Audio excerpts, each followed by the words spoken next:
are live. We are live. For yet another podcast. We told y'all we're going to be consistent this year, and we've been consistent, all right? So, got my girl Mirelle, it's your girl Kate, and our honorary Baddies. Hey, it's your boy Trozay from Get It Out the Mud podcast. And not only me, but we do also have a special guest today in the building. Celebrity stylist. He's worked with Sukiyana, Diamond the Body, Yandy, and the list goes on. I'm not even going to keep carrying on. Also, creative director, YouTube reality TV show personality, Quintin, Lamar, is in the building with us, y'all. So how you feeling today, man? I feel good. That was good. Yes. I did my. I'm gonna always do my best. So let's get into it. So plenty of things going on right now with you. Would you like to elaborate on what else you have going on? I know right now it's the youth like chasing Atlanta, really big. But let's get into Quintin. Let's talk about Quintin. Ooh. So That's what's what they going on love with to you? do. Oh, you gotta sit. We're gonna drink to that. Yes, let's get into it. Okay. Hope y'all like this drink that I made. It's a little strong. Thank you. Good job. Thank you. Drinks by Kay. Okay, so we're gonna get into me. Yes. What you want? Oh, Love to know more about your background. Where did you start? What made you get into wanting to style other people? What made you get into being a creative director? How did it all begin? Okay. So I will say I have to give love to my parents because I feel like I get a lot of like my flair and like my love for dressing from my parents. My mom, she always made sure that I was like clean cut, always had a haircut, always had, take a bath, iron your clothes. They say the young hoes don't iron. They don't iron. They don't. You said the young hoes. The young hoes don't iron, becoming wrinkly. Yeah, they don't. Because their mama did not Teach them. For sure. That's Crazy. real. But yeah, my mom made sure that every time I went to school, I was like, you know what's so funny that you asked me that. One of my old teachers from first grade just found me on Facebook, of all places, of course. And she DM'd me and she watched the show and she was she actually was like, matter of fact, I'm gonna read it. Yeah, read it real quick. I'm gonna read it real quick. Let's see what she said. I've always wanted one of my teachers to find me on Facebook. Shout out to you, Miss Regina. Shout out to you, girl. Shout out Miss Regina. She said, Quintin, I've been your friend on FB for a long time. Do you remember me? I worked at Grace. I went to Grace Elementary. It was a Christian school. Oh, this is Christian. It was a Christian private school, and I used to wear a uniform, and I used to wear bifocals, and Oh, I can see that. Like, it's okay. Keep on. I worked at Grace. That was my family. I remember you and your mom. I'm sorry to hear you lost your parents. We'll get to that. Your mom used to bring you to daycare, and you were fly then. She kept you dressed. Watching this has me in tears. I'm happy for your success, making a life for yourself. It's so funny you said it because it was like, even as a kid, like my mom kept me together. She kept me like presentable, and that shows in my life now, like how I present to the world. And my dad, he was a big fur collector. So he collected furs, he collected cars, he like jerseys, back in the 2000s, early 2000s, that was the thing, like jerseys, throwback jerseys, things like that. And so it was so funny about that is when I looked on my Instagram and I seen like damn near every post I have on a fur. And I was like, or fur adjacent or something like that. And I was like, and didn't even realize. And then I came across a picture of my dad and his haircut was exactly the same haircut I have right now. Wow. With the part and everything. Oh, wow. And I was just like, so my parents really lived through me. And so it's like much of like my success and what I do now is like, I feel happy because I feel like I'm representing my family. Yeah. And, I love that. And it comes out. Beautiful. That's beautiful. Because a lot of people that aren't following like that normal trajectory of like teacher, doctor, nurse, whatever the case may be, their parents don't support them. So it's beautiful to know that your parents did support you and like poured into you. Well, to the person. We all understand. I wouldn't say that. I don't think.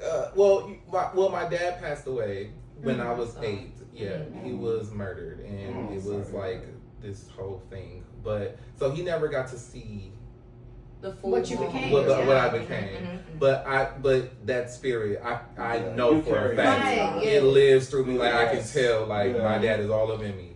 And I feel like it's those are like- moments where you can recognize that he is proud of you. Yes.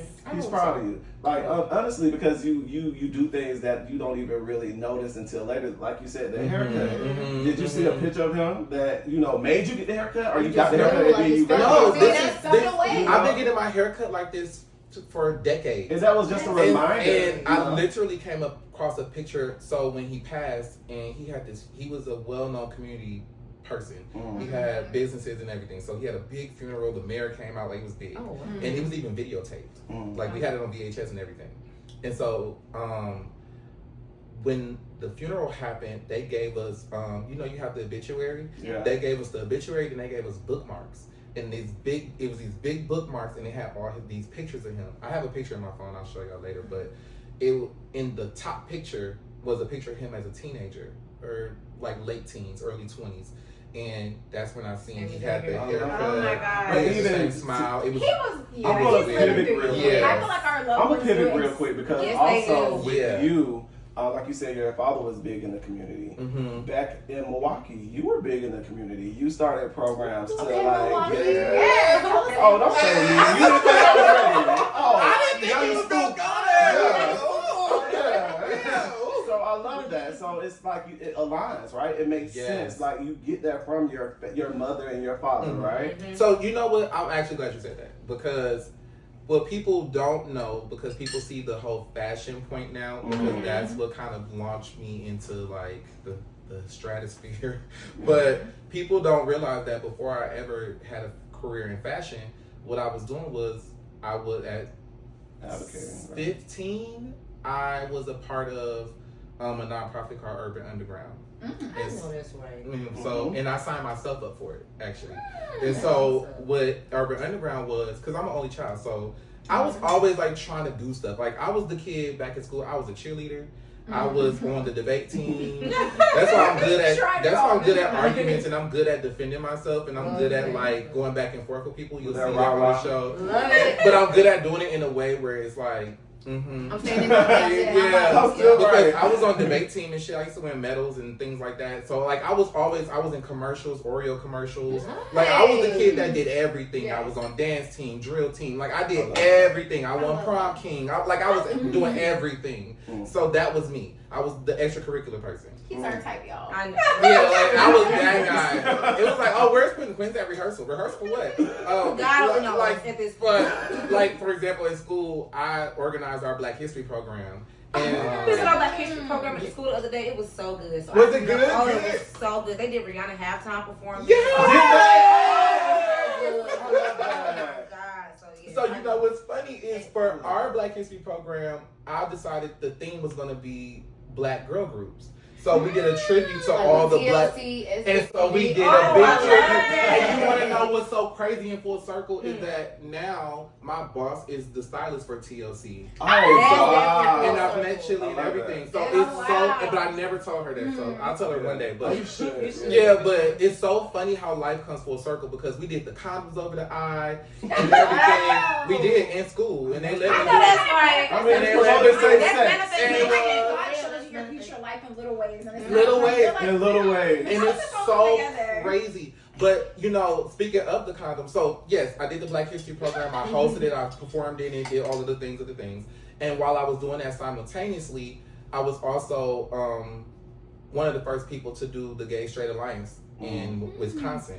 And so I did the Gay Straight Alliance because it was so many gay folks getting bullied. And I was one of them back then. And, like, it was just, like, really, really tumultuous. So I put together a program where we could have once a week, we could have a gathering kind of like this where we sit down and we'll talk about how we wanted to make the school better, safer, things like that. And so we would do like fundraisers where we would bake rainbow cookies and rainbow I want you to come to my school. Yeah. Right. No, Kids are much more open these days. so. Like, I'm gonna show y'all pictures of all this stuff. So I'll Yeah. say this, Yeah, just to I'm happy pivot about the new once generation. again, that's where the creative director comes from. Yes, because I'm used to organizing organizing. things. Yes. I love I'm used that. to organizing events and things and putting people in place and kind of executing a vision. Yes. Like we did halftime shows for the football games and the track meets and like all of that. We did it all, and it's video of all this stuff somewhere.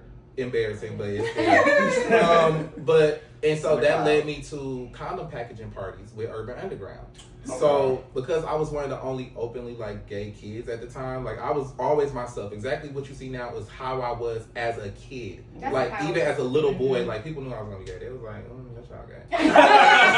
Because I was me. Like and I talk like this, I act like this. Nothing has changed.